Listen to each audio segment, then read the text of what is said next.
vous synthétisez, je réponds. Voilà. Donc on a le souci, c'est que les commerçants ne peuvent pas attaquer les permis de construire valant construction.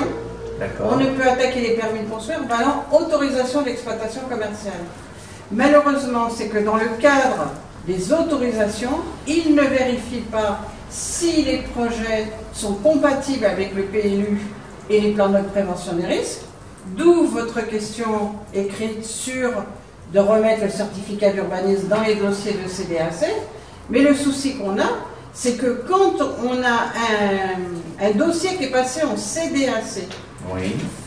Quand il est attaqué par un particulier, ils arrivent à faire annuler le permis de construire pour violation du PLU. Oui. Et que nous, quand on est en tant que commerçant, on dénonce les mêmes infractions, nous, on est rejeté et condamné. Donc il y a vraiment une discrimination, il y a vraiment un problème. Donc là, on a saisi le Conseil d'État sur ce sujet. D'accord. Mais là, on a une autorisation de CDAC. Mais le problème, c'est tous les dossiers qui sont déposés à moins de 1000 mètres carrés. Alors, ces dossiers...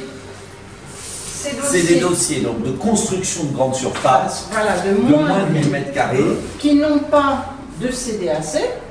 Et comme on ne peut pas attaquer le permis de construire en tant que construction, ben vous ne pouvez pas attaquer l'autorisation d'exploitation donnée par la CDAC.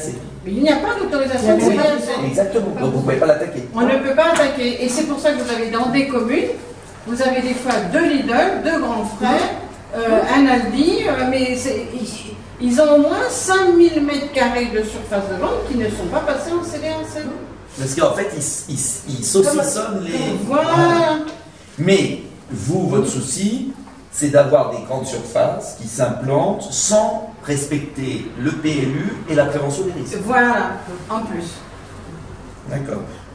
Depuis qu'on s'est vu, vous avez continué les procédures. Nous avons continué. On en est où sur toutes ces procédures? Alors le Conseil d'État, il faut attendre son travail. Le Conseil d'État... Vous aviez gagné au TA? Ah non, nous on avait perdu au TA. Et vous avez fait appel au Conseil d'État? On a fait appel au Conseil d'État. Enfin, c'était en cour administrative. On a fait appel au Conseil d'État. Donc, il y a 2 soucis. Il y a le souci, ils ont une CDAC, ils violent le PLU. On ne peut pas faire tomber les violations du PLU en tant que commerçant. Et les moins de 1000 mètres carrés, on ne peut pas attaquer les fraudes, puisqu'il faut savoir qu'ils arrivent en fraude. Ils n'arrivent pas...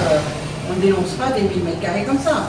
Ils arrivent, ils déclarent, ils prévoient déjà des extensions de 500 mètres carrés. Ah, qu'ils vont faire après. Bien sûr. Ben oui. À Paris, donc ils arrivent. C'est un projet de 1500 mètres carrés. Ils déclarent simplement 999 mètres carrés. Et une fois qu'ils sont ouverts, ils demandent le complément. Une fois ouvert. Voilà. Et on en a beaucoup comme ça? Ah, voilà. Ils sont tous comme ça, hein.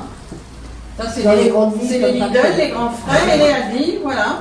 Donc, là, c'était un projet Carrefour. Donc, il arrive avec son projet, il étend. Donc, il étend sa surface de vente. Et là, nous, on a réussi à faire juger que c'était frauduleux. Et là, vous avez on a gagné. Là, on a gagné parce que c'était frauduleux. Parce que on est venu en 2e position.